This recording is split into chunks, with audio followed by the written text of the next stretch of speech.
Hari Om. Salutations to this august assembly, which is verily the form of the Supreme Lord. After the births of Rama, Lakshmana, Bharata, and Shatrughna, all four, King Dasharatha, aspiring for the upliftment and well-being of the children, offered sumptuous feasts to hundreds of thousands, and bestowed donations most worthy and appropriate upon many. For the children, the sacraments were completed in due order: the rite of birth, Jatakama; the naming, Namakarana; the first feeding of rice, Anaprashana; the first haircutting, Chula; and the sacred thread initiation, Upanayana. All were fulfilled. When the Upanayana was performed, its meaning was simple and profound. They were now ready to study at the feet of the preceptor. Sage Vashishta himself instructed the four, Rama, Lakshmana, Bharata, and Shatrughna, guiding their education. How those educated princes turned out, Valmiki, in the Ramayana, describes wondrously in a single verse: Pasampana, Sarve Samudita Kunai. They were all masters of the Veda, deeply read and well-versed. They were all devoted to the welfare of the world. An ardent, inner urge for universal good always dwelt within them. They were all endowed with knowledge, not merely gifted, but enriched through study. They attained entry into many shastras. They were all adorned with noble qualities, virtues fully ripened within each one. In truth, this single verse is a lofty ideal, a model to be emulated. In this verse, without stating it outright, the sage shows what true education ought to be. For a human being, there is a measure of power endowed by the divine. As one is born and grows, this mutable body gathers strength for a time. After about 50 years, that strength begins to wane. The body prepares itself for burning. Hence it is called deha, that which is destined to be consumed. Thus, undergoing change, it loses vitality. Yet for a span, it also gains vigor. That is why it is called vikara, a thing of change. It derives strength from food, drawing energy through nourishment. That is a divine protection granted by nature itself. The strength that a teacher confers is priceless, truly inconceivable. Through knowledge, a human acquires a strength, a worth, a stature, an authority none can begin to fathom. No imagination can encompass the credit, respect, or influence that learning bestows. Knowledge is the greatest ornament of mankind, they say. It is a hidden treasure, bringing delight, honor, and happiness. Knowledge alone is the real teacher, the true companion, especially in foreign lands. Wherever life's journey may lead, knowledge illuminates the path. Even among kings, it earns reverence, far beyond the reach of mere wealth or riches. Those bereft of knowledge are likened to cattle, so it is often said. When one travels to distant shores, knowledge stands as family, uniting strangers. No one remains unknown, for Education forges unseen bonds. People wish to honor, to serve, to please a learned soul, drawn instinctively, often without having ever met. Worldly wealth may attract taxes imposed by governments, but no one has ever taxed knowledge. It cannot be stolen, nor claimed by rulers, nor divided among brothers, nor burdened upon anyone else. Indeed, its value only grows with sharing, unlike material wealth, which diminishes the more it is spent. Even emperors, rulers of vast domains, bow before the educated, paying homage to the truly enlightened. Alasani Padana once said, "Even the royal elephant is made to kneel in respect. The palanquin is lowered for the learned. When distinction is earned, the poet himself must gird his own feet. Villages and lands are bestowed in his name." Such is the supreme reverence for an immortal scholar. When Sri Krishna Devaraya, the supreme sovereign adored by all, ruled the land, he personally carried the palanquin of Alasani Padana, honoring the poet whose wisdom shaped timeless epics. For this, he adorned Padana's left leg with royal anklets. He gifted numerous villages, honored him as the father of Telugu poetry. Why such immense honor? It is all for knowledge. When a learned individual rises to authority, a single signature can offer tremendous benefit or profound harm. Thus, teaching is a sacred trust, yet imparting moral values, ensuring knowledge uplifts society, not merely empowers the self. This, too, is essential. Consider the sage Vasishtha, who taught Rama, Lakshmana, Bharata, and Shatrughna. He nourished them in body and spirit, shaping them into warriors of formidable strength and boundless discipline. They mastered all scriptures and weaponry.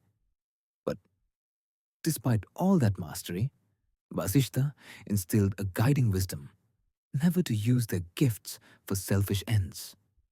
Indeed, an educated person in power can lift society or devastate it. An unlettered person's wrongs are soon discovered. A thief is easily caught in the act, but an educated wrongdoer, if he chooses the path of harm, is far harder to restrain. That is why, if education empowers, it must also ennoble. Every lesson must inspire students to use their strength for the good of all. And for that, I am eternally grateful to my teacher for the education given and the wisdom to use it well, the knowledge imparted to me by my guru. This wisdom must serve to benefit others. One must not misuse the precious learning painstakingly shared by teachers who have plunged to the ocean's depth for knowledge and returned to teach us.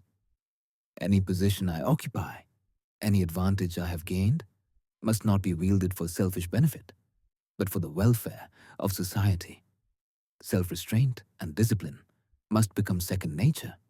This, more than mere achievement, is a vital lesson all children should absorb.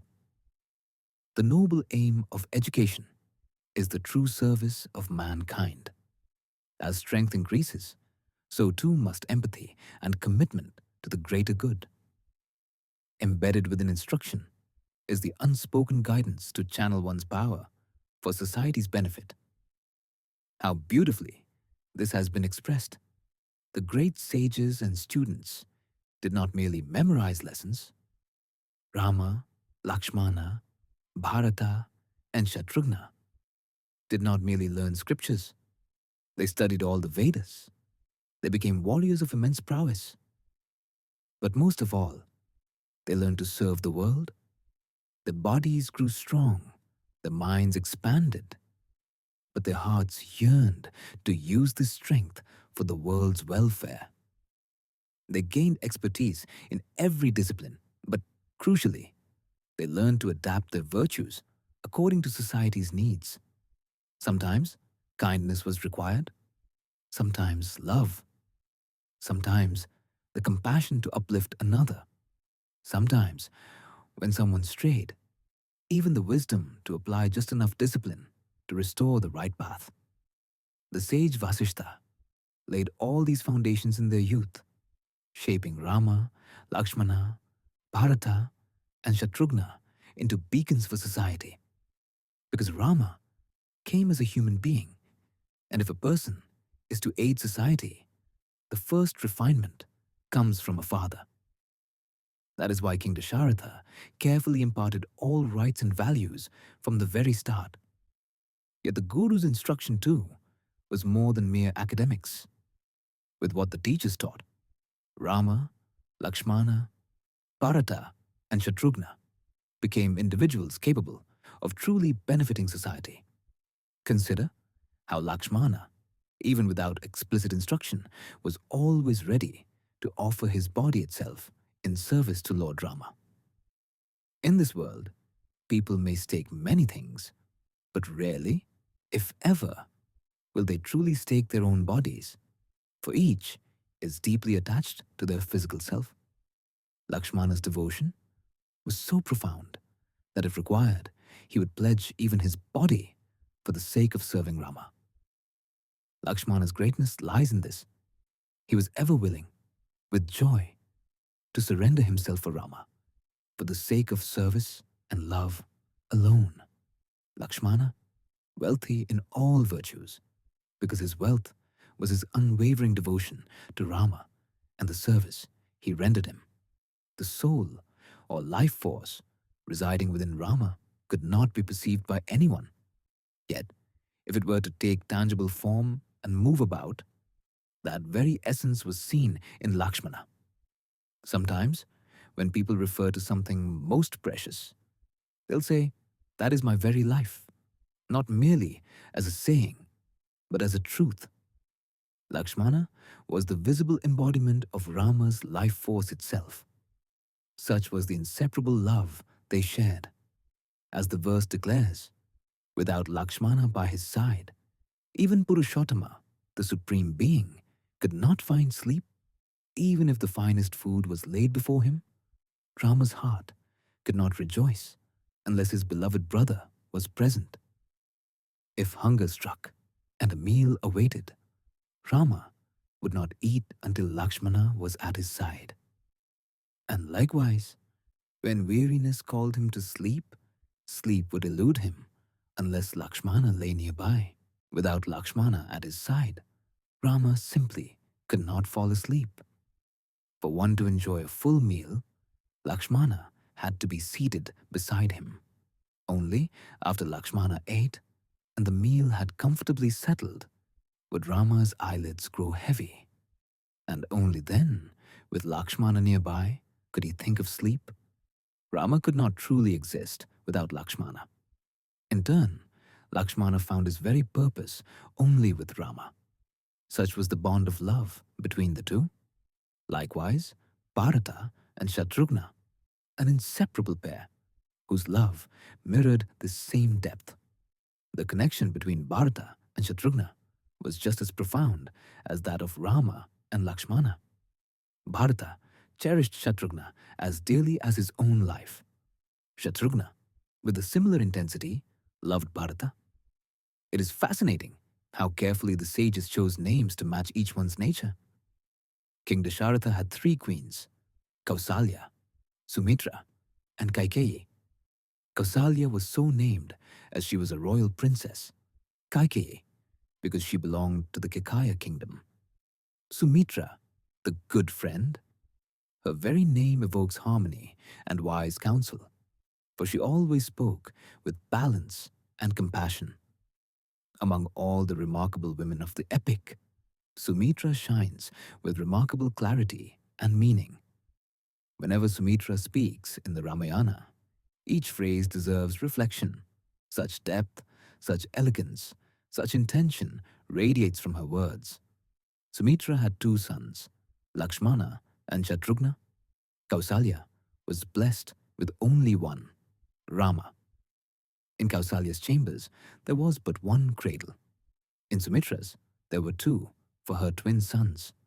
Kaikeyi's quarters held just a single cradle as well, for Bharata. Logically, Sumitra's mansion should have been the most vibrant, the most lively. For with 2 children and 2 cradles, the commotion should have doubled. King Dasharatha should have relished the joy of these 2 boys, their laughter, the delight of watching them play and grow. Surely, Sumitra's mansion should have overflowed with twice the activity and happiness. But Sumitra's greatness lies elsewhere. She never coveted such glory, never wished for her wealth and grandeur to be the envy of others. Though she had 2 sons, Lakshmana was always found by Rama's side. Shatrughna, ever the devoted sibling, was found beside Bharata. Thus, Shatrughna spent more time in Kaikeyi's palace, Lakshmana in Kausalya's. Ironically, the very place that had 2 sons, Sumitra's quarters, frequently sat empty. One son had gone to Kausalya's, the other to Kaikeyi's, and their absence was never a matter of complaint for Sumitra. At no point in Valmiki's Ramayana does Sumitra bemoan her children's absence. Valmiki, with his divine gift, revealed both hidden and spoken thoughts, and yet never does he record Sumitra holding even a shadow of resentment, such complete, selfless love. Rama and Lakshmana walked as a pair, Bharata and Shatrughna as another. Together, these 4 sons brought to Dasharatha a joy as profound as Lord Rama, the creator, feels for his 4 arms. How deeply Dasharatha had once grieved for want of children. Now, at last, joy and fulfillment overflowed in his home. At such a time, he convened his court. He declared, "My sons are of age for marriage. They are now 12. Let us seek noble brides, worthy of such virtue and grace. Find those extraordinary maidens, bring their details to me, so these sons may be wedded to those most suited to their character and destiny." As King Dasharatha sat among his counselors, speaking joyfully about his sons' marriages, an unexpected guest arrived. It was the great sage Vishwamitra. His very presence sent a ripple of alarm through the palace guards. The guards, startled, recognized him immediately and hesitated at the entrance, their minds racing. Vishwamitra, a descendant of the Kusika lineage, calmly informed them, "Tell your king that Vishwamitra seeks audience outside." Unsure, they promised to relay the message, preparing to move slowly, but anxiety overtook them. They rushed to the king. Why such haste? Even in those days, Vishwamitra inspired both awe and deep caution. His reputation for unpredictable blessings and formidable curses preceded him. His life, after all, was a tapestry of upheavals, struggles, moments of anger and desire, years of penance, dramatic falls and mighty ascents. Many times he faltered, losing the fruits of his devotion, only to rise again, clay cast down, but bouncing back up like a ball, ultimately attaining the title of Brahmarshi. To those at court, it was his legacy of sudden sweeping curses, not his new status, that lingered most vividly in memory. That is why the guards were so shaken, and why his arrival caused such a stir. The sage himself described the event with characteristic flair. The king, enveloped in contentment, thinking only of his son's virtues and searching for noble brides, was suddenly interrupted, happy and serene. Dasharatha's mind was miles from disaster until the guards burst in, announcing Vishwamitra's arrival. At once, Dasharatha sprang from his throne. He did not linger with his priests or ministers, but hurriedly grabbed the ritual water vessel and dashed toward the palace gates. There, at the entrance, he welcomed Vishwamitra, performed the sacred ritual of washing his guests' hands, and offered respectful, humble greetings. This offering of water, Agya, is one of the most significant gestures in all Hindu worship. Even in the Mahabharata, when Lord Krishna is honored at the royal assembly, it is with Agya, the offering of water. This, in truth, is the highest sign of respect. During worship, we say, I offer Agya at your hands. But what does this mean? Pouring water over someone's hand is a symbolic prayer, seeking the luminous soul's blessing, hoping that their grace will uplift us, not just in this life, but in those yet to come. When a great soul visits, water is poured on their right hand as a mark of reverence, even if it's only a drop, no more than a moistened lentil. If you hear of someone being given Agya, understand, the greater honors the lesser, the spiritual uplifts the seeker. The Shartha recognized this, and with great joy had Agya offered to Vishwamitra through his own accompanying sages. Vishwamitra received the offering cheerfully, and in turn, Dasharatha exchanged greetings and inquired about his well-being. The ritual of Agya concludes with a request, O noble guest, may your radiant grace protect us, just as the Lord's compassion preserves the world. May you, O powerful one, bless us with happiness. May you be pleased with us and grant us your goodwill. So, with pomposity and reverence, King Dasharatha performed every honor, then turned to his guest and asked, Are all your vassals loyal? Is all well with you and your endeavors? Are all the people of your city and your villages living in comfort and peace? Are your relatives and friends enjoying tranquil and harmonious lives? It is with these words, so full of gravity, that Vishwamitra addresses Dasharatha. The way a true sage, a noble soul, speaks. Vishwamitra exemplifies it. Vishwamitra's manner of instruction in the Ramayana's Balakanda is truly remarkable. One marvels, can a guru really be like this? Speak like this, with such gentle affection, such profound power?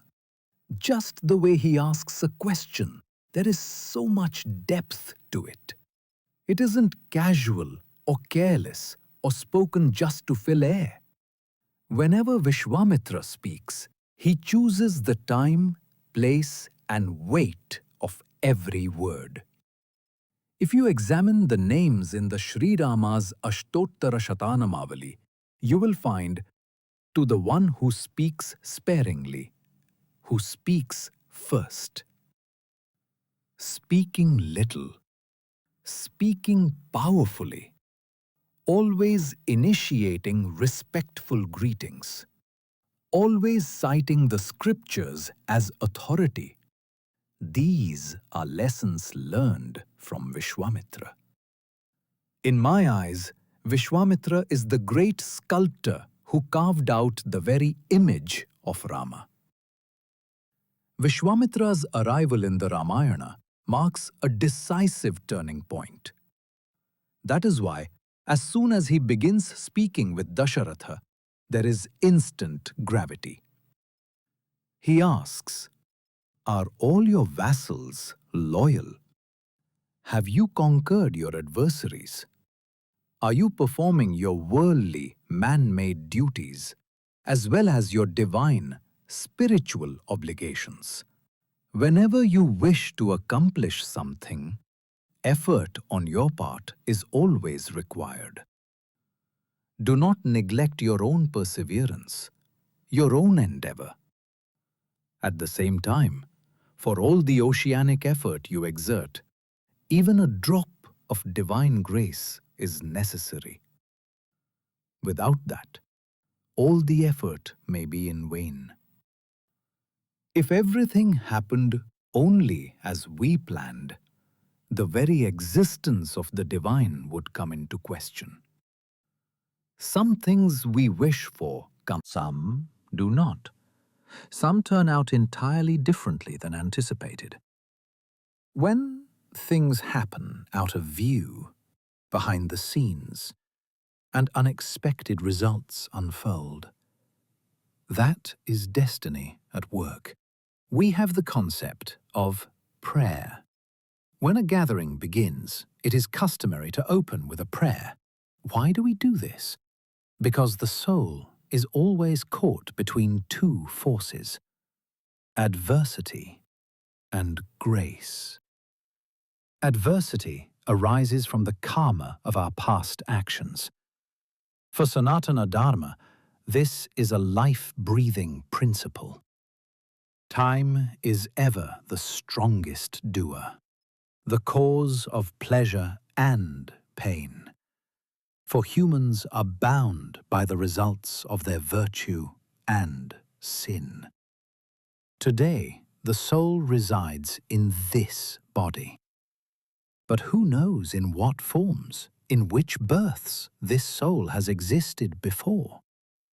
What virtues and sins were committed, I cannot know. But the all-knowing divine is aware. When the Supreme dispenses the results of past actions, pain comes as the fruit of sin, and happiness as the reward for virtue. Naturally, everyone wishes only to experience pleasure, yet sorrow too arrives. Why? Because of sins committed. They must be experienced as karmic results. And if so, it is the Supreme who alone has the power to dispense them. Karma stands on one side, the divine on the other, and the soul is caught in between. To clarify, imagine someone is standing at a podium facing you, and suddenly, from the other side, a vehicle loses control and hits him.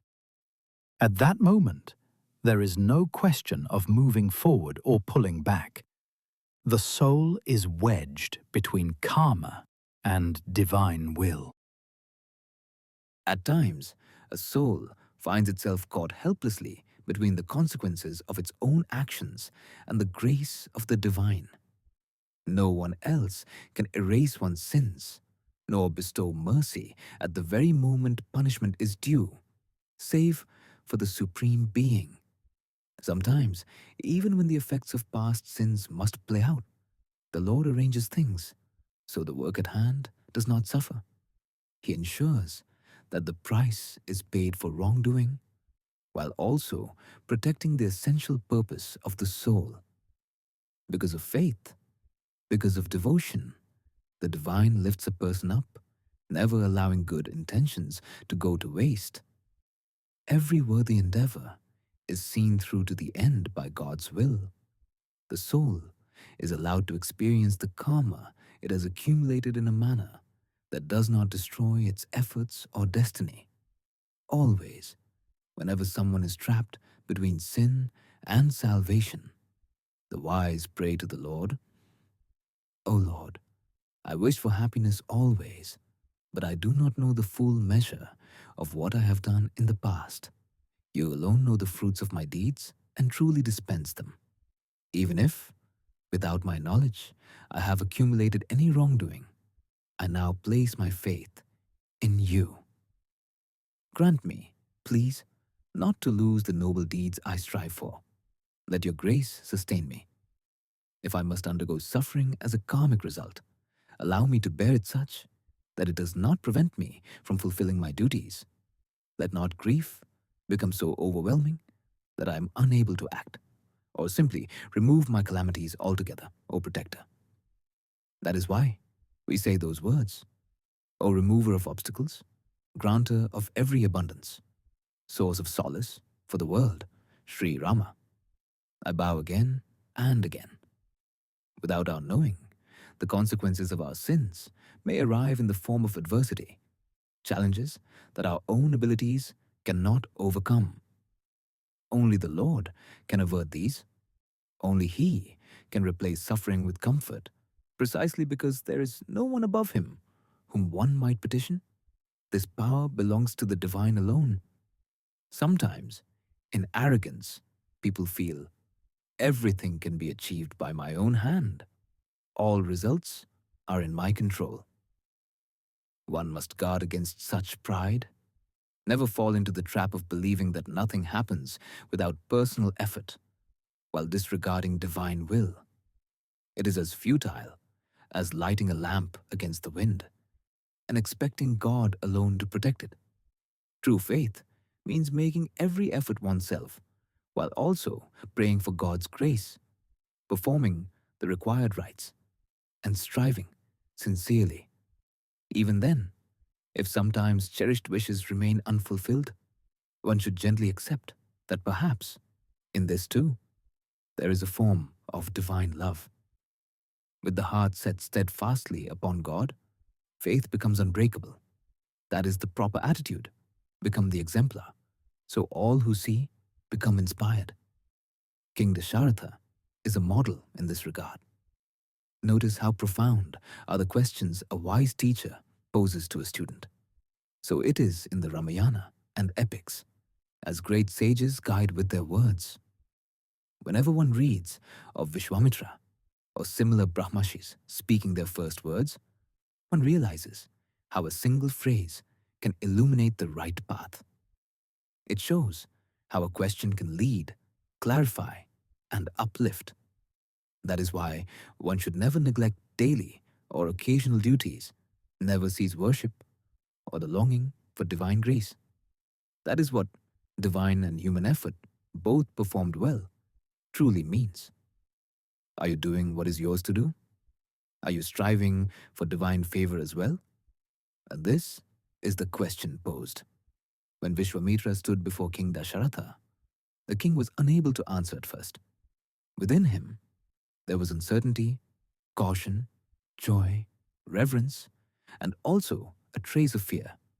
After all, Vishwamitra was deeply revered, but also renowned for a powerful temper. One word from his lips could alter destinies. So in his heart, Dasharatha hoped to quickly please and honor his guest, just in case. If he had simply left without saying a word, that would have been enough. Yet, a knot of anxiety, fear, and anticipation weighed on King Dasharatha's heart. Valmiki the sage reveals throughout the Ramayana how people behave in such times, how their actions mirror our own everyday lives. So, Dasharatha spoke. May I know the purpose of your arrival, O exalted one? For what desire have you come here? For you to have nurtured a wish, approached me, and now sought my help in fulfilling it. Is there any greater fortune for me? Please, do not delay.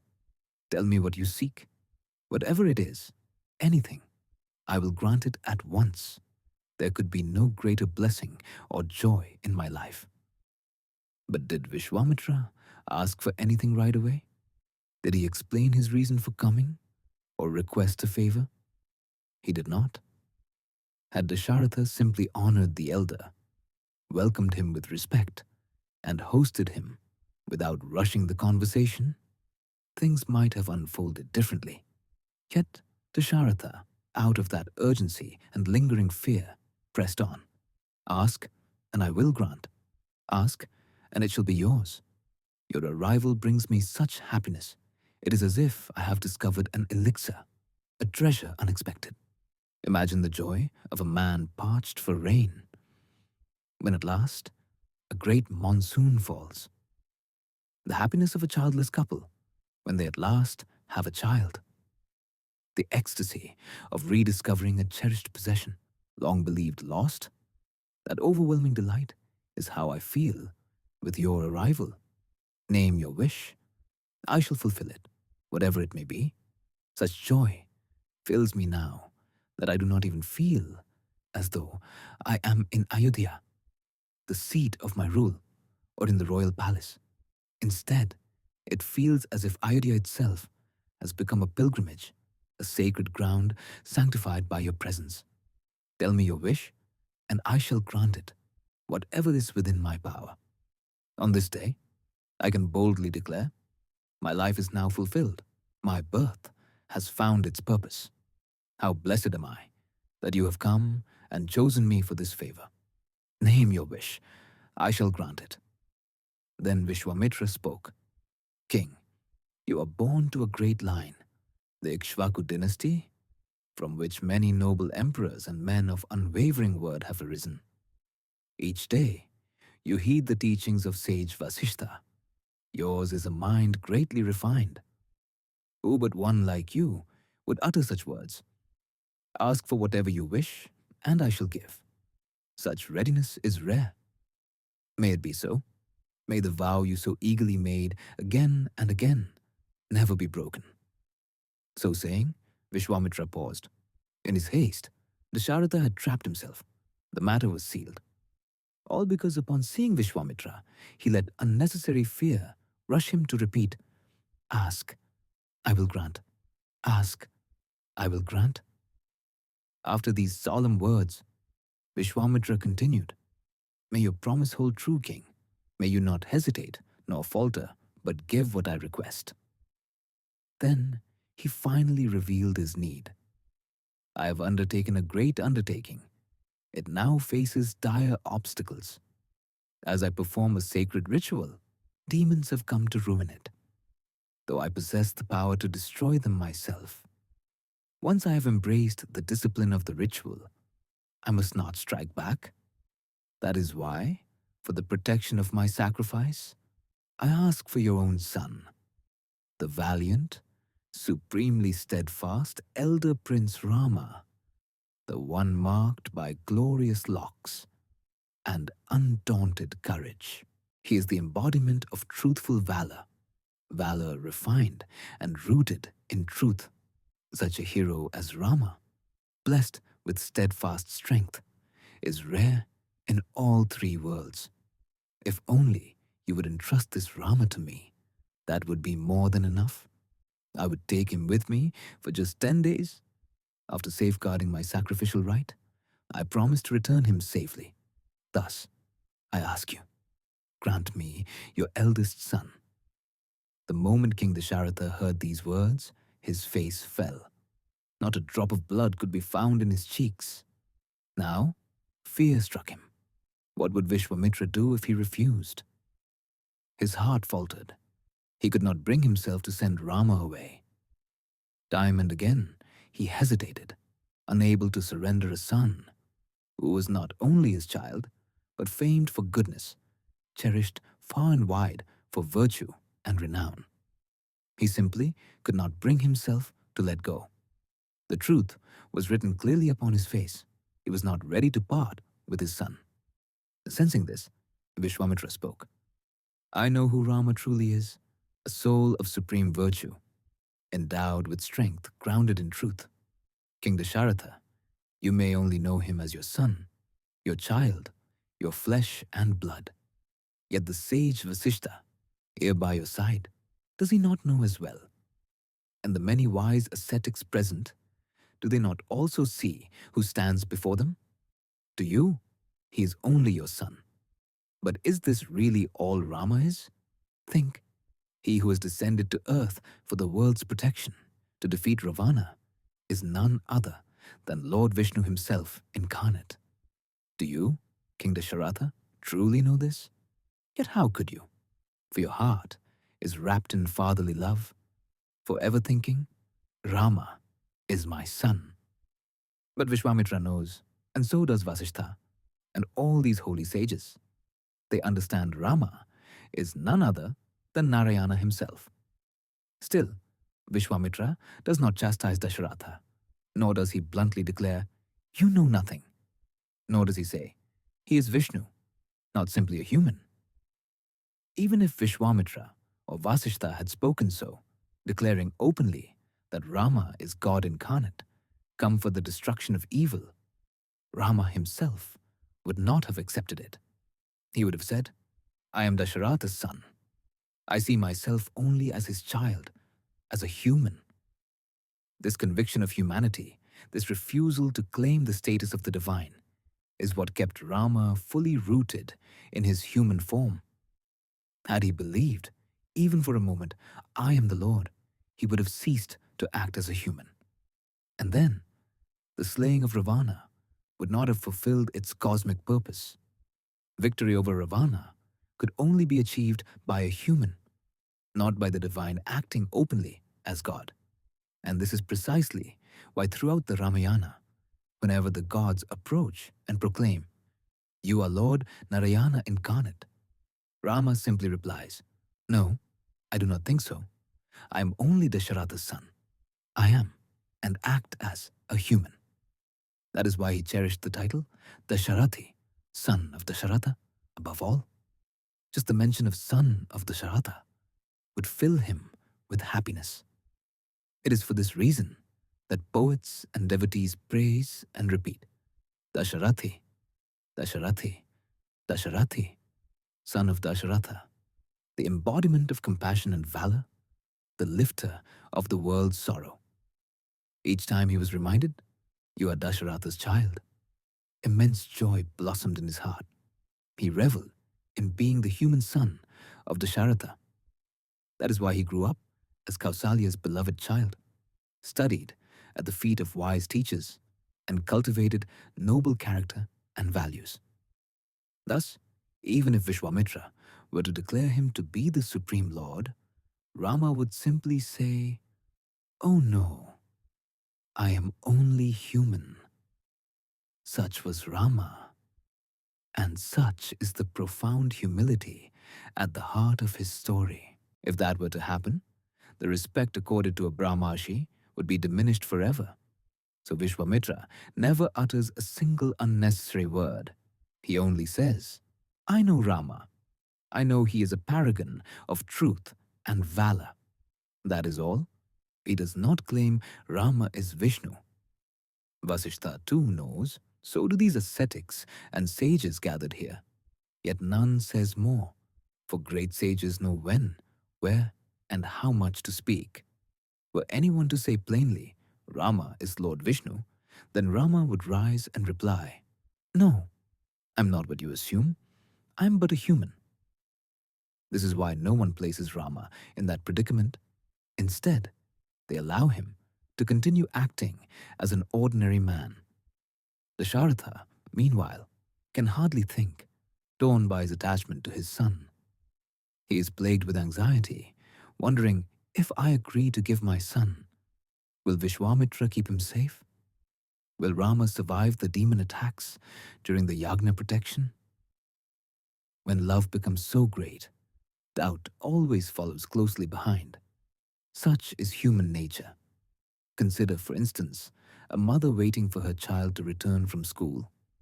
If he is late by even an hour, she becomes restless, stepping outside, looking down the road, worries mounting with every minute. If 2 hours pass, dusk falls, and the child still isn't home, she grows more anxious, finally turning on her husband, voicing her fears. You just sit there as if nothing's wrong. The child is still not back.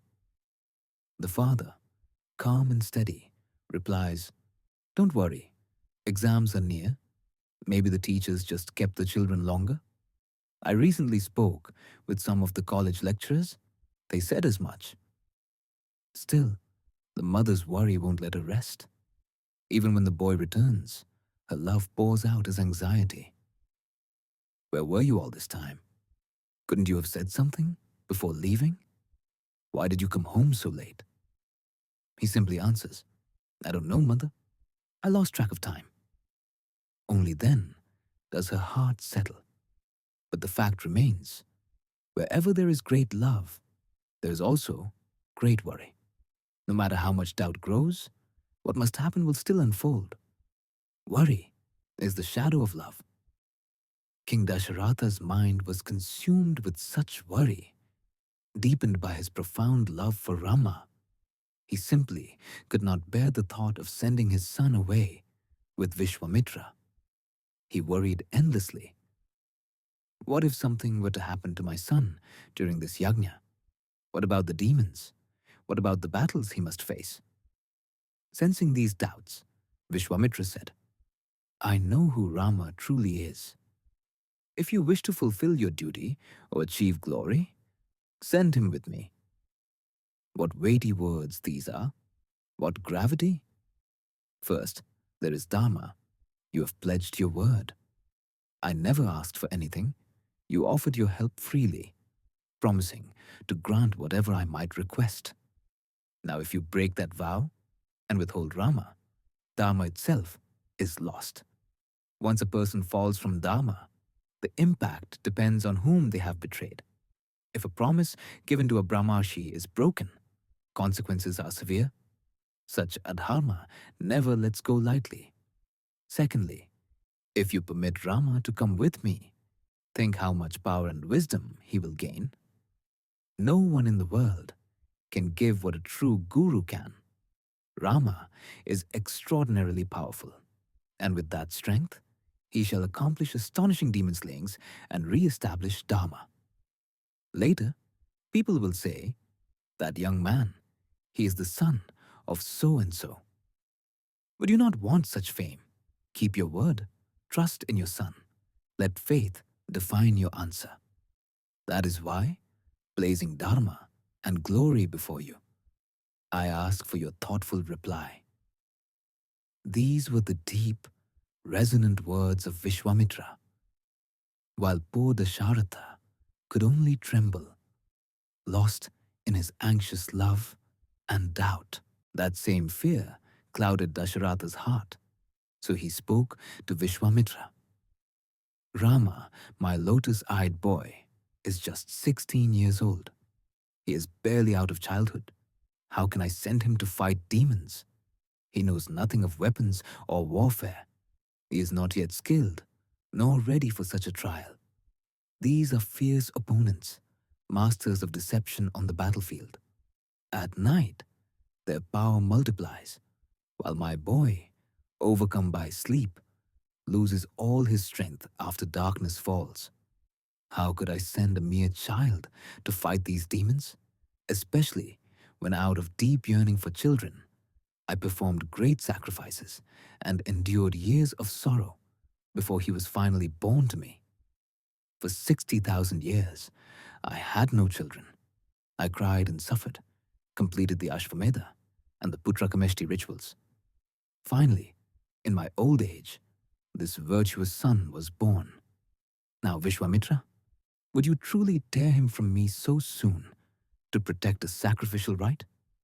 After so many millennia of waiting and pain, should I willingly give up my precious child? I simply cannot. This is beyond me. Still, if you say demons are desecrating your sacred ritual, tell me, who are these demons? Vishwamitra replied, it is Ravana, a fearsome demon, famed for his penance, his boons, and his mastery of weapons, ruler over all the Rakshasas. He rarely appears himself, but sends his commanders, Maharisha and Subahu, two Rakshasas who roam about and spoil my sacrifices. As I perform the ritual at Siddhashrama, these two come and pour blood into the sacred fire, ruining the yagna. Yet, by my vow of silence, I cannot curse them or fight back. I possess the strength, but cannot defend my own ritual and preserve my vow at the same time. That is why I require Rama's help. This is the reason I seek him. To the extent Dasharatha could grasp this, Vishwamitra explained, these who disturb my yagna are Maricha and Subahu, lieutenants of Ravana. Rama must destroy them. Dasharatha, hearing of the demon's great strength, replied, I will go to battle myself with my entire army, an Akshoini of soldiers, against even one of these foes. Just the mention of Ravana's name sends terror through the gods themselves. How could a mere boy, my Rama, be expected to face warriors so feared by all the heavenly hosts? Even I, with my armies, cannot hope to prevail against them. How could I abandon Rama to such a task? Please, let us be. Neither my son nor I can confront such evil. Do as you must, but I cannot send Rama to you. This is the truth. He added, neither gods, demons, Gandharvas, yakshas, birds, nor serpents can defeat Ravana, let alone a human. Even one such as I, King Dasharatha, must admit, no mortal could ever hope to stand against Ravana. Throughout the Ramayana, Dasharatha, Janaka, sages, and even Ravana himself all spoke of humanity as weak, always doubting what mortals can achieve. But in the eyes of the divine, a human birth is a supreme gift. That is why the incarnation, Rama's birth, came to honor the dignity of human life itself. Yet even Dasharatha, Rama's father, would say, Devas, demons, Gandharvas, Yakshas, birds and Nagas, none could face Ravana. How then could a human being possibly succeed? Thus, even such a mighty king, Dasharatha, underestimated what it meant to be truly human. I cannot send my son, he declared, nor can my army be of use, nor can I serve your yagna's protection. Such was his fear and love for Rama. Dasharatha, consumed with love for his son, finally decided, even if you curse me, even if I must face your wrath, I simply cannot part with my child. He reached the breaking point. His attachment had led him to reject even the request of the great Vishwamitra. In the past, Vishwamitra would have cursed anyone who dared refuse him. But now, as a Brahmashi, one who sees the divine everywhere, he is no longer a slave to desire or anger. So he said, as you wish, O king, I pardon you. I will leave just as I have come. May you and your kin live happily together, even if you failed in your promise. O descendant of Kakutstha, you who broke your word, may you enjoy a long life with your loved ones. Vishwamitra's face reddened with anger for a moment. The earth shuddered, and the very gods trembled, fearing a fearsome curse. But he contained his fury and calmly said, as you wish, O king, I shall return as I came. A king who gives his word so freely, then breaks it so carelessly, is destined for a long and joyless life. This phrase, those who break their word, those who stray from righteousness, means that one who acts in this way becomes weighed down by sorrow, suffering becomes the shadow of his misdeeds. Still, Vishwamitra spoke no harsh words, and with gentle speech departed, wishing Dasharatha happiness with his family, despite the king's broken promise. At that moment, sage Vasishtha arose. He stopped Vishwamitra and addressed Dasharatha. O King Dasharatha, born of the great Ikshvaku dynasty, a lineage famed for its unwavering honor and integrity, you have earned renown as an embodiment of righteousness, firm of will, virtuously resolved, and accomplished in noble deeds. Do not bring dishonor to that lineage today by breaking your vow with a Brahmashi. You think Vishwamitra is an ordinary man, unable to protect his own ritual, and so is asking your son for help? Let me tell you the truth. Vishwamitra is Dharma itself incarnate. Among the virtuous and the mighty, there is no one like him. His intellect surpasses all others. He is the very personification of penance. No one else has matched the austerity he has practiced. If you hold something in your hand, you can protect it for a time. But the merit earned from penance is like a shadow, forever by your side, shielding you always. Vishwamitra is that rare soul, a master of penance, righteousness, and wisdom. That is not all. Let me tell you more, King Dasharatha.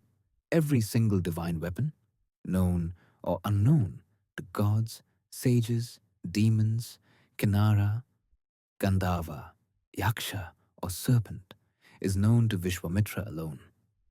He is peerless, invincible, and infinitely wise. The highest secrets of power, arms, and dharma are all his alone. If you wield a weapon, such as a spear, sword, or mace, it works only when held in the hand and wielded forcefully.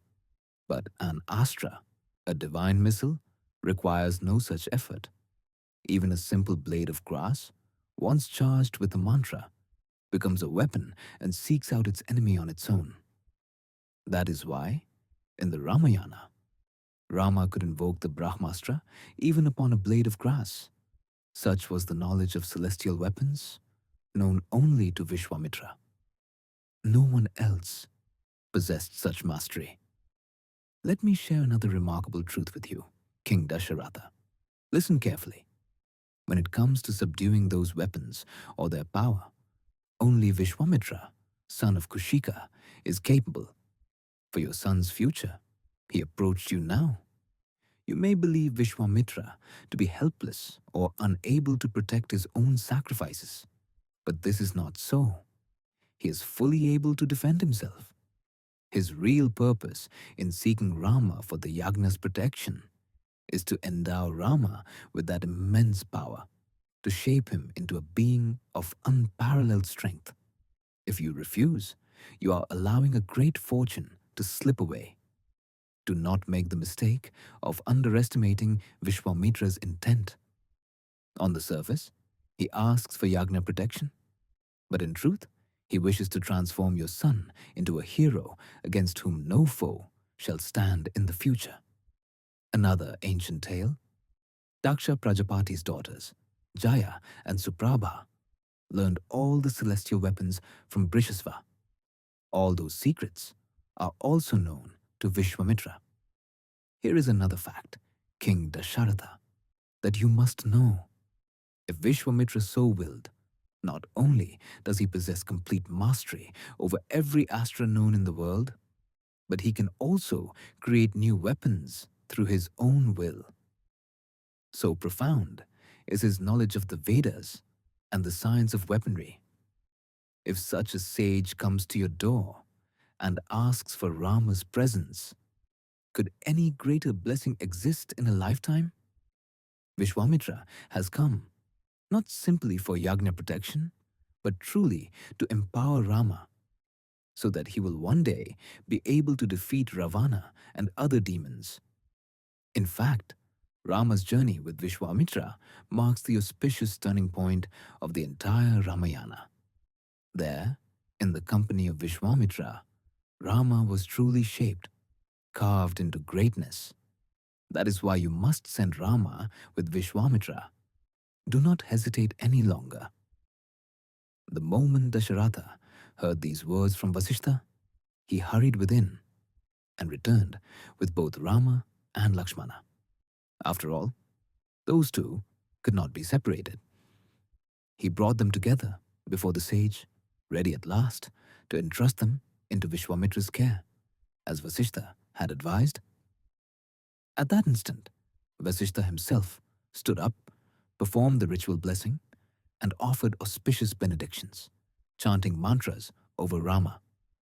Dasharatha, moved with paternal love, drew near, held his child's head close, and breathed in his scent, a gesture of deep blessing. For neither father nor mother kisses a child past the age of 8, but shows affection upon their head with a loving fragrance.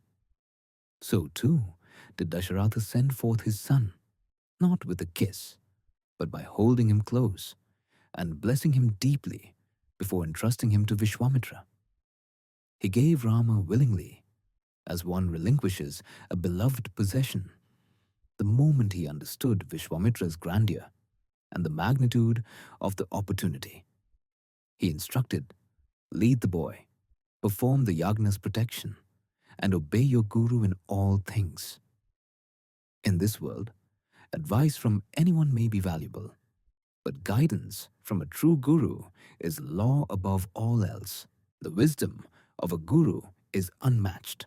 One must follow a teacher's instructions throughout life. So, Dasharatha gave Rama to the son of Kushika. He truly gave him away. When something is given, like a garland, one can choose to wear it, keep it at home, give it to a grandchild to play with, or use it as one wishes, because it fully belongs to the recipient.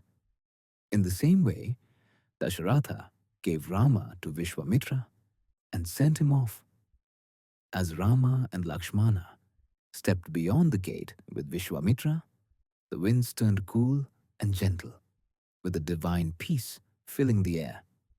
Flowers began to rain from the heavens, heavenly drums resounded, trumpets and shells echoed, a sign of forthcoming victory. In the Bhagavad Gita, the very first scene opens with Sanjaya being asked what both the Pandavas and Kauravas are doing. He answers, the Pandavas are sounding their conches. The sound of the conch is a clarion call to victory. So too, as soon as the Sharda sent forth Rama and Lakshmana with Vishwamitra, a shower of flowers fell, drums beat, and conches blared, a great sign of triumph.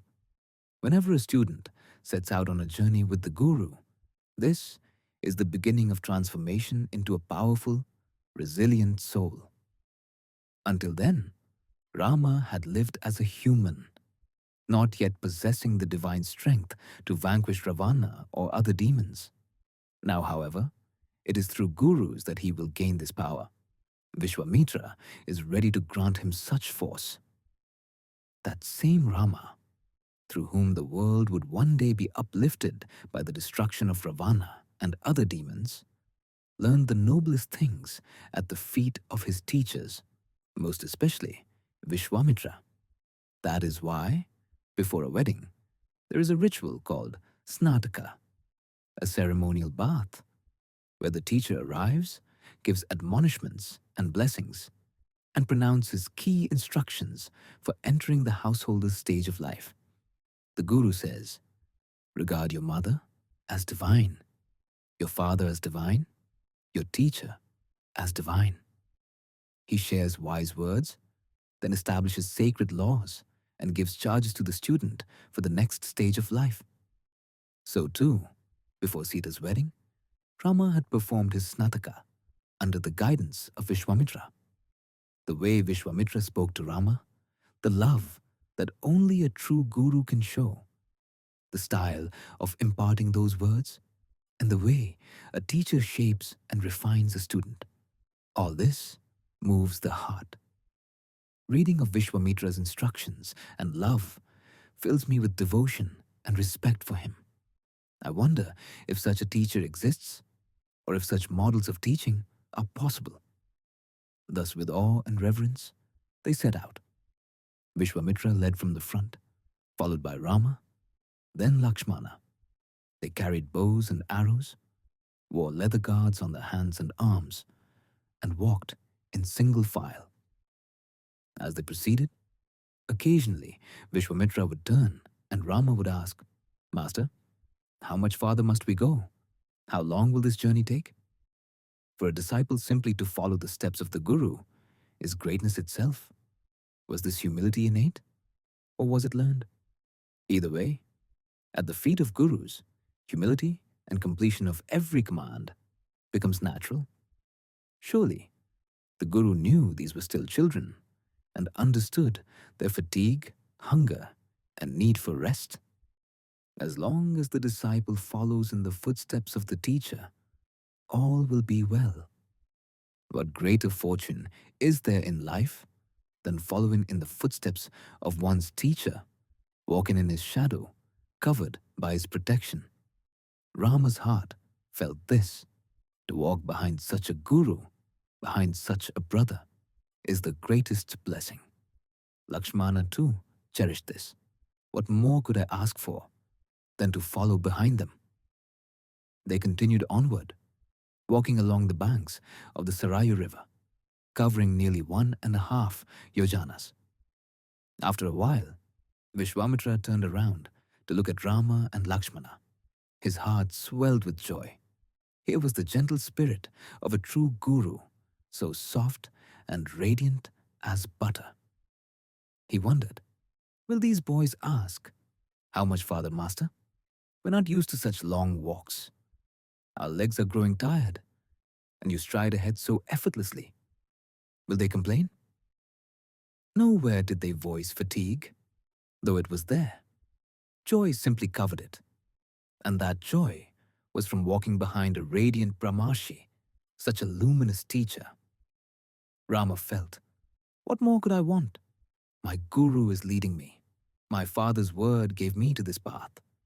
And now, by staying behind my teacher, I'm fulfilling my father's admonition. He simply walked on, saying nothing. As for what they spoke, the sage recited a verse, then turned back to observe his disciples' humility, their unwavering dharma, their true devotion. Overwhelmed with this joy, the delighted guru realized there is nothing he cannot give to such a student. With a wish, a gesture, or a prayer, he can bestow any boon. At once, Vishwamitra said, come, my boy, draw water from the sarayu, prepare yourself, and sit down. I shall impart to you two wondrous arts, known as Bala and Atibala, the daughters of Lord Rama himself. Do you know why I am bestowing these to you, Rama?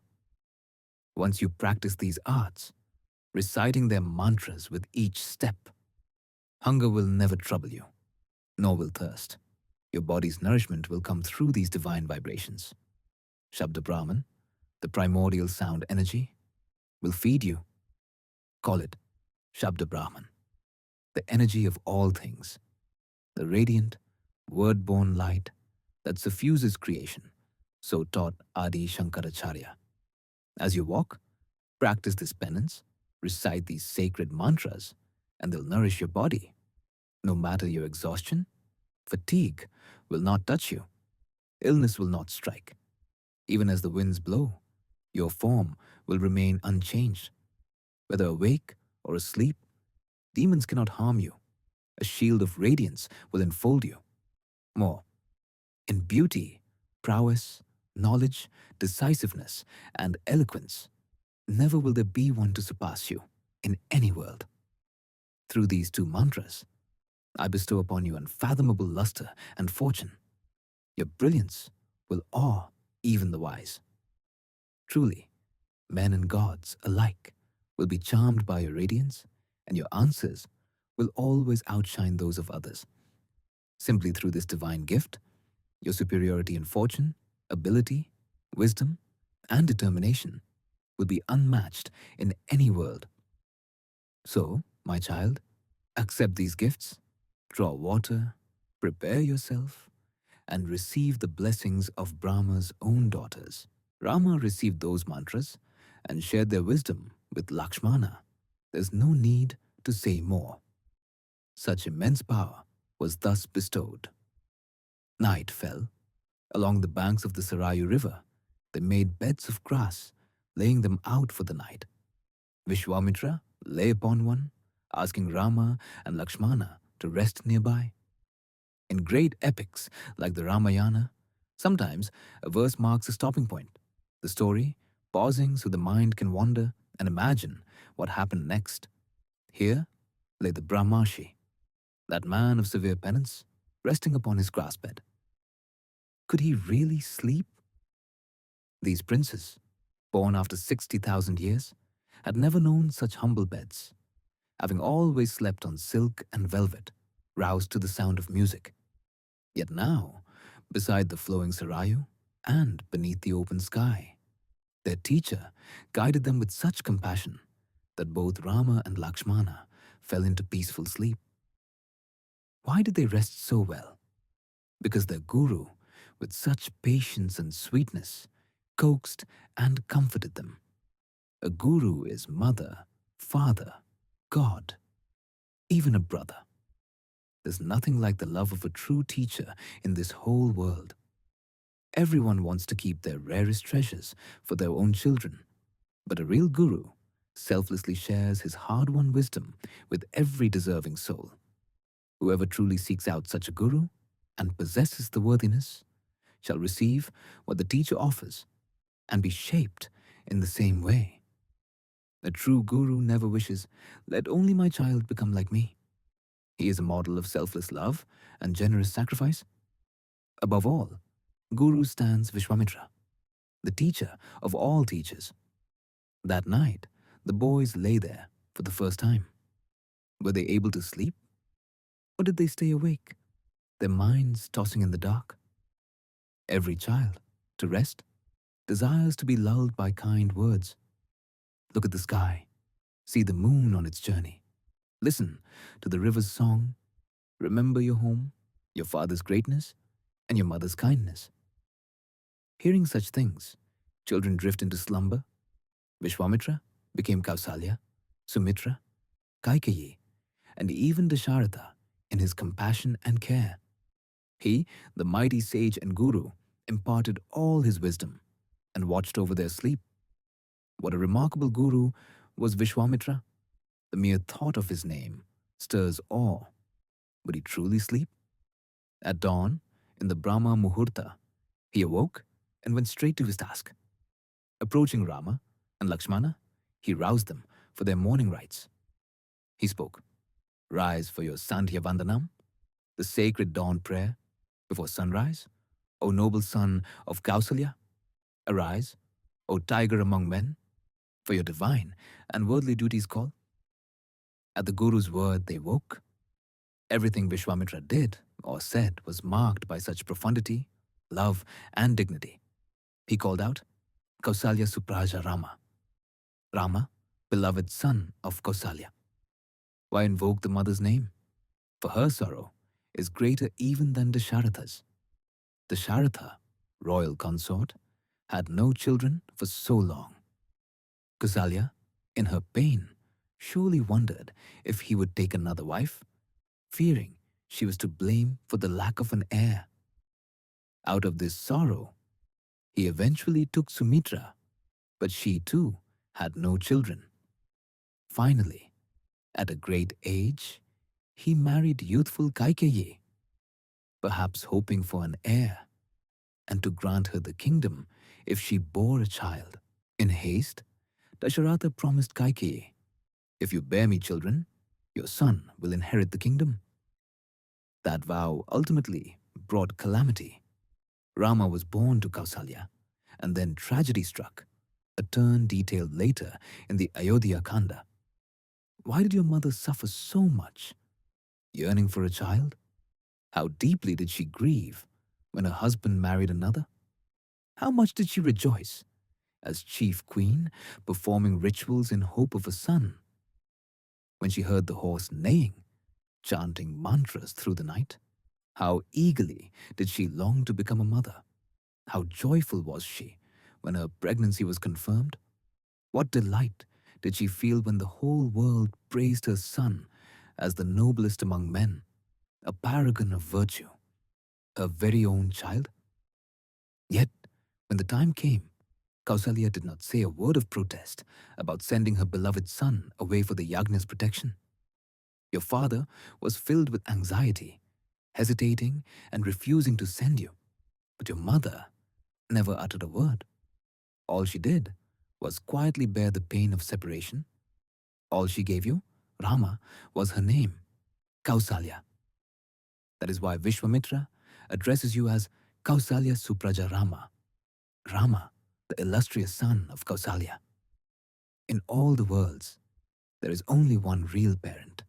A father can be great, but in a person's life, the child born of the mother is cherished above all. How remarkable is your devotion to your guru at such a tender age. Father, you came with me on this journey. At night, while I told you stories to ease you into sleep, you slipped peacefully into slumber, under the sky, by the river, on a bed of grass. How well you listened to your guru's words. There's no child better than you, Rama. That is the unique blessing of a mother's womb. That is why Vishwamitra wakes Rama not simply with a command, but with meaning, Kausalya Supraja Rama. When waking children, Never do so without reason. True rest is deep as meditation, so disrupt it only for sacred purpose. Therefore, Kausalya Supraja Rama, Purva Sandhya Pravatate. The morning Sandhya has begun, sunrise is near. With your sacred thread before dawn, you must perform your Sandhya Vandanam, offer Arghya, and chant the Gayatri mantra. It is your duty. If you neglect it, you have missed your obligation. Rise, O tiger among men.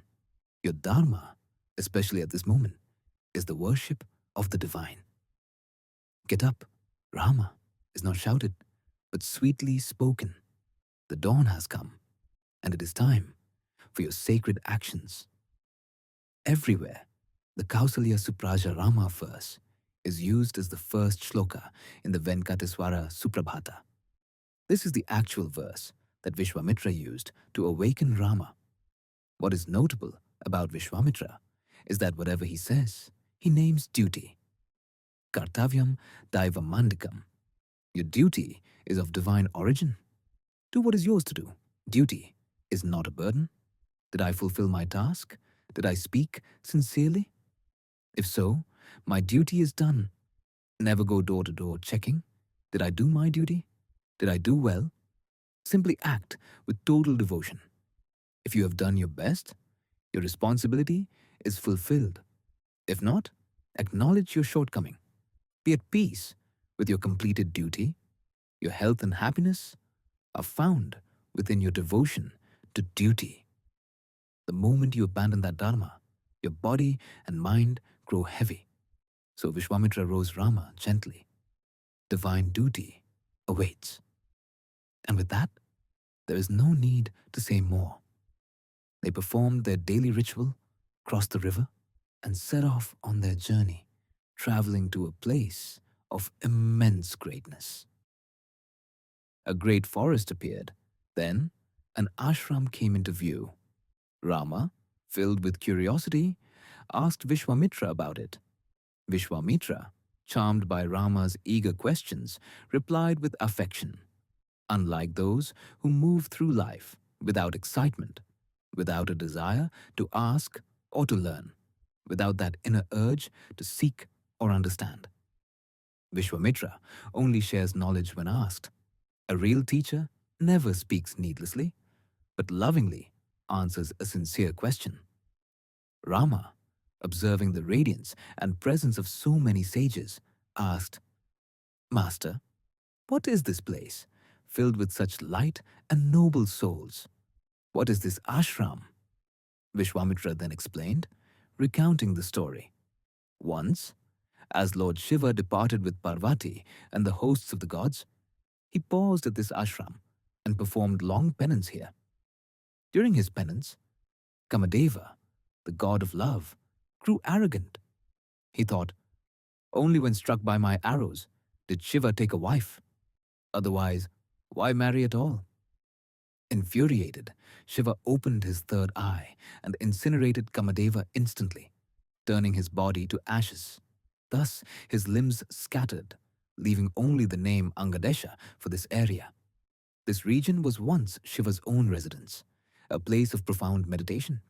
If even Shiva performed such penance here, it is indeed a spot blessed by deep self-discovery. Many sages, Rama, have lived and meditated here. That is why I, too, choose to dwell and practice here. Tonight, let us rest here. So they did, spending the night in that very ashram, so rich with legend. For young Rama, as he tried to settle into sleep, the stories told by his guru about Shiva's wedding, his penance, and the greatness of austerity echoed in his mind. Everywhere, a great soul is walked. Every place, shaped by deep penance, stands as a monument to the invincible spiritual culture and vitality of this land. Rama learned to treasure the history, force, and holiness of these ancient sites from Vishwamitra's words. In the morning, the trio crossed the Ganges, and midway, a tremendous noise echoed across the water.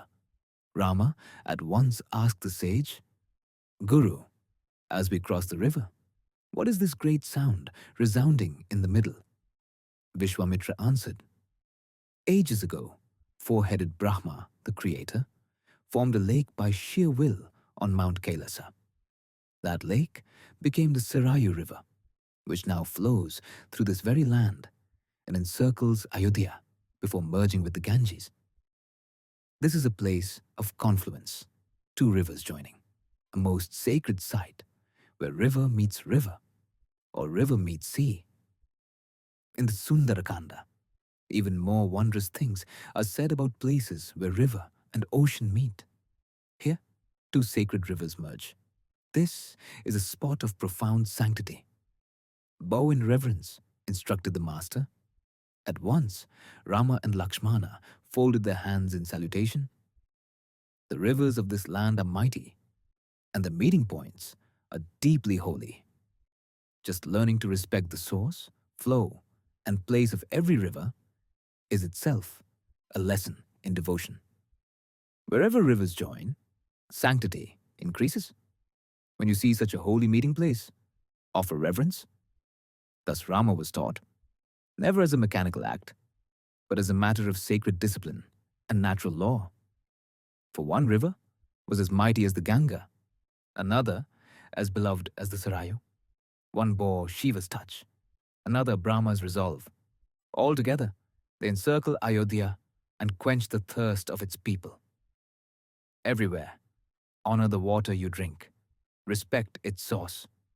So, in the sacred confluence of Sarayu and Ganga, following his guru's command, Rama bowed low in worship. A dreadful and monstrous form was her curse, roaming as a misshapen and fearsome Yakshini.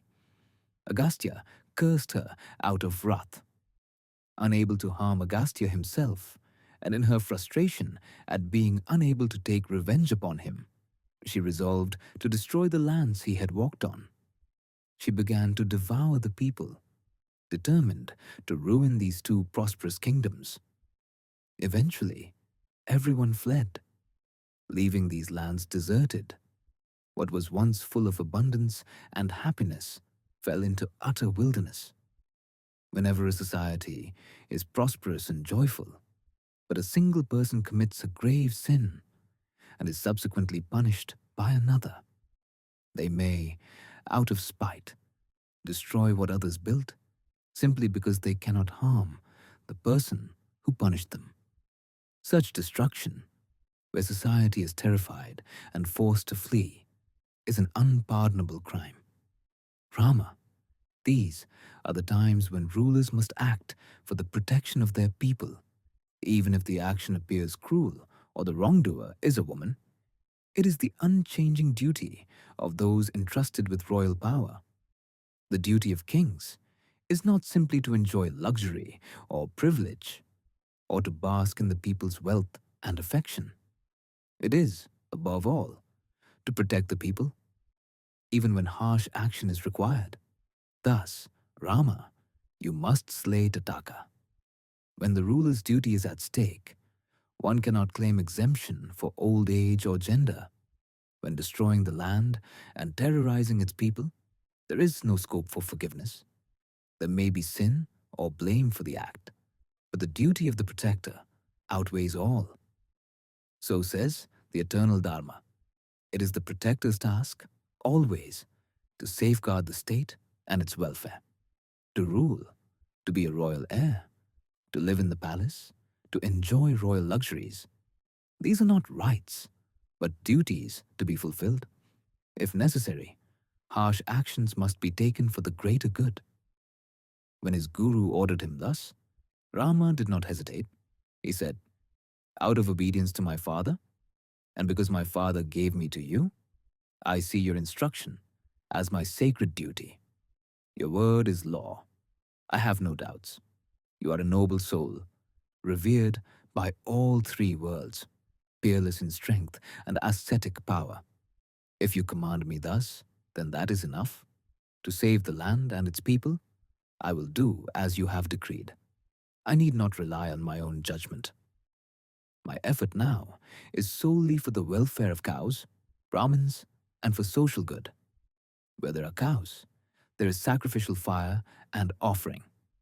In the Mahabharata, Bhishma says, cows are at the root of rituals. Without them, no sacrifice can proceed. Their dwellings sanctify the earth, and only cow dung purifies a ritual site. Of all living beings, only cows possess naturally fragrant and holy dung and urine. Without their milk and ghee, no yagna can be performed. As the poets declare, most sacred are the vessels of ritual. Their virtue washes away sin. Ritual vessels made from cow dung carry great blessings. All who own such vessels will reap good fortune and attain higher states. Temples, too, lose their sanctity after 12 years, unless maintained by proper ritual and reverence. When rituals are performed incorrectly, when the mind or chant wavers, the power of an idol's underlying yantra, energy circuit, can weaken. To restore the deity's strength, a kumbhabhishekam, the ritual pouring of sacred waters, is performed, infusing the idol with new energy. Yet, purity is not just ritual. Wherever cows have roamed, that place is called a goshtam in Sanskrit, a most sacred field. The ground where cows have walked is supremely pure, just as sacred the lips that forever utter God's name. Without cows, neither ritual nor offering is possible. Without yajna, devas receive no oblation. Without their joy, there is no rain. Without rain, there is no grain. Without grain, no life, and thus no creation or sustenance. The wheel, as Lord Krishna says in the Gita, turns only when all these are present. From food come all creatures. From rain comes food. From sacrifice comes rain. Sacrifice is born of action. If one disregards this wheel, living only for sensory pleasure, they are deluded, wasting life. Thus, when oblation is poured in the yagna, the devas grant rain. Crops grow. Again, oblations can be offered. This sacred cycle turns only if cows abound, and the right ingredients, blessed with mantra, are offered to the gods. Where these two, cows and the recitation of mantras, are present, the world flourishes and all sin is dissolved. Tataka destroyed this. She not only devoured the cows and Brahmins, she frightened away the people and laid waste to once prosperous lands. Now, for their welfare, to see fields and rituals thrive again, I must end Tataka's terror. You elders, you teachers, you have said, for the sake of cows and Brahmins and the prosperity of this land, and for your own sacred honor, O Vishwamitra, incomparable among sages. Rama replied, your stature is truly unfathomable, O Vishwamitra. As you command, so I will act without fail. Still, deep inside, a sliver of compassion lingered. Vishwamitra pointed, look, there is Tataka. At the stringing of Rama's bow, Tataka, with massive hands, came raging forth. Such was her dreadful form that the faint-hearted would die from fright just seeing her. Lakshmana declared, let me cut off her nose and ears, nothing more. Any greater mutilation might cripple her, so let me leave her alive in a disfigured state.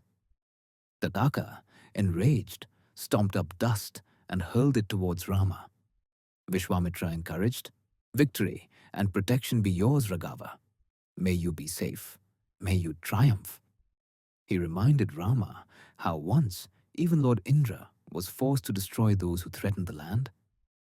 As dusk falls, her power only grows. Waste no time. Destroy her now. Lakshmana loosed arrows, severing her nose and ears. Still, she charged. Reaching for Rama with both hands, Rama cut off her arms. Still, she advanced, so Rama's arrow pierced her heart, and Tataka collapsed to earth, dead. With her fall, the gods rejoiced, unseen by mortals. Never has anyone vanquished Tataka before. Now these ruined lands will flourish again, they declared, blessing Rama and Lakshmana's courage. The gods gathered in wonder before Vishwamitra, saying, "Child Rama has accomplished what no one else could." In the times to come, Rama will fulfill many more divine acts. Entrusting your knowledge of all astras to a boy with such wisdom will surely bring well-being to the world.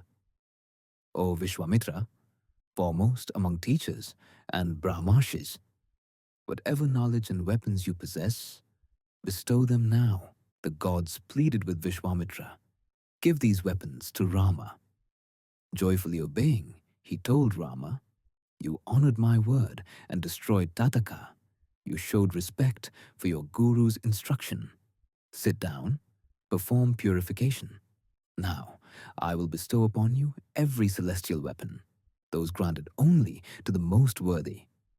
He initiated Rama into the mysteries of the discus of Vishnu, the wheel of Dharma, the wheel of time, the Indra Astra, the thunderbolt, Shiva's trident, the Brahma head, the Vaishika, the Brahma Astra, the Dharma Pasha, the Time Pasha, the Varuna Pasha, the Varuna Astra, dry and wet weapons, Narayana Astra, Fire Astra, Wind Astra, Hayasharas, Krauncha, Shakti Dual, Skeleton, Skull, Bracelet, Mace, Physician's Blade, Nandana Sword, Gandhava Weapon, Manava Weapon, Solar Weapon, Mirror Weapon, Dehydration, Suffering, Lamentation, Desire, Delusion, Empowering, Club, Truth, Maya, Cold, Elixir, and hundreds of other astras and their uses and recalls.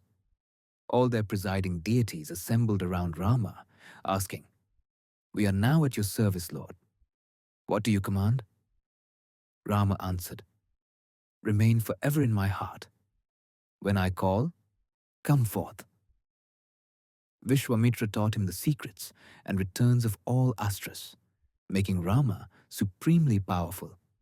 So perfect was Rama's knowledge that in all three worlds none could rival him in martial mastery.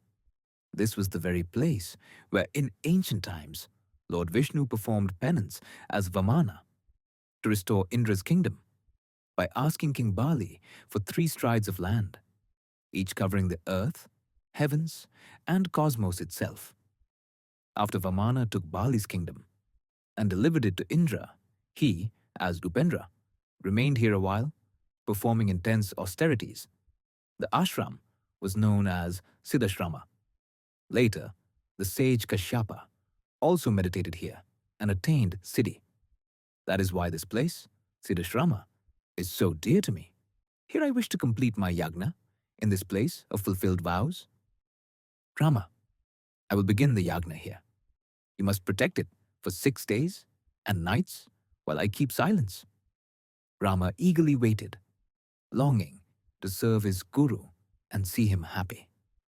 The next morning, he ran to Vishwamitra, asking, "Master, when will the ritual begin? When will the demons appear?" The sage smiled gently. Once commenced, he took a vow of silence for 6 days and nights, during which any moment the demons could attack. Rama and Lakshmana remained ever vigilant, circling the sacred fire day and night. On the 6th day, a thunderous noise arose. The sacrificial fire blazed suddenly. Immediately, Rama alerted Lakshmana, "Behold, the demons are here. See them in the sky." Maricha and Subahu appeared. Rama unleashed the Manava Astra upon Maricha, a weapon so gentle it would not kill but would drain consciousness, hurling him 100 yojanas away into the ocean. With the Agneya Astra, he slew Subahu. The Wind Astra routed all the remaining Rakshasas. The yagna was completed, safe and fruitful. Astonishingly, Rama, so powerful, so learned, so skilled, slew Subahu, repelled the demons, yet did not kill Maricha. He only cast Maricha far away, sparing his life. Maricha was spared, not destroyed. Later, he would play a pivotal role in Sita's abduction and the unfolding of destiny. For Ravana's defeat to occur, Maricha had to survive. And so, Rama's use of the Manavastra to hurl him far away became a necessary act. Inspired by the gods, Rama's mind instinctively employed the Manavastra, casting Maricha 100 yojanas into the depths of the ocean near Lanka, while Subahu fell slain, and the other demons were finished as well. Everyone rejoiced. Vishwamitra was overjoyed. The very disciple he raised, whom he had taught the knowledge of divine weapons, had now destroyed Subahu, defeated the demons, and completed the yagna. Vishwamitra declared, "Today I am fulfilled. My purpose and my sacrifice have come to fruition." Yet this fulfillment included not only the successful yagna, but also the imparting of every weapon's secret to Rama. A worthy disciple must receive the fullness of his guru's wisdom, and Rama came seeking out such a master. The teacher found a student fit for such sacred knowledge, and now the world's protection would rest in Rama's hands. Vishwamitra's joy was boundless. Why was he so overwhelmed with happiness?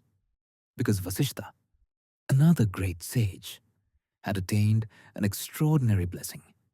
He had named Rama, performed his naming ceremony, taught and mentored him. He also presided at his sacred thread ceremony and his studies. Vasishtha's fortune was immense. He belonged to an unbroken line of gurus, from Narayana, Vishnu, to Brahma, from Brahma to Vasishtha. When a supreme guru arrives, the disciple must rise in respect. Even Brahma would stand for Narayana himself. And so, when Rama arrived as God incarnate, Vasishtha would teach him. Rama, the Lord himself, sat at Vasishtha's feet, paying respects, learning all the sacred duties and precepts as a student. What a unique and rare destiny. Vasishtha himself presided not only over Rama's education, but would also oversee his wedding. Thus, when King Dasharatha later spoke of marriage, Vishwamitra arrived at Ayodhya to ensure the union of Sita and Rama would be accomplished. Just as it is said, as they spoke, the great sage Vishwamitra suddenly arrived. While the subject of marriage was being discussed, and as plans were forming, Vishwamitra hurried directly to the royal court. Now, he had given Rama his entire knowledge of weapons, forging and shaping him into the hero who could protect the world. Overwhelmed with delight, Vishwamitra returned, and the following morning, Rama, now triumphant, went to greet his guru. After slaying Tataka, defeating both Maricha and Subahu, and completing the yagna, Rama and Lakshmana stood respectfully before their teacher. Rama declared, "Great sage, Brahmashi, here stand your humble servants. Order us as you wish. Whatever you command, we shall do. Do not call us princes or royalty. We are your devoted students, your servants, ready to fulfill your every instruction." Such humility, Vishwamitra moved beyond measure, and all the sages and even the gods rejoiced. May such joy remain ever unbroken. Let us reunite in the next episode and continue with blessed auspiciousness. Auspiciousness to the Lord of Kosala, son of the Emperor, delight of the world. Auspiciousness to Girisha, consort of Uma. Auspiciousness to all. May all blessings be dedicated to the Supreme.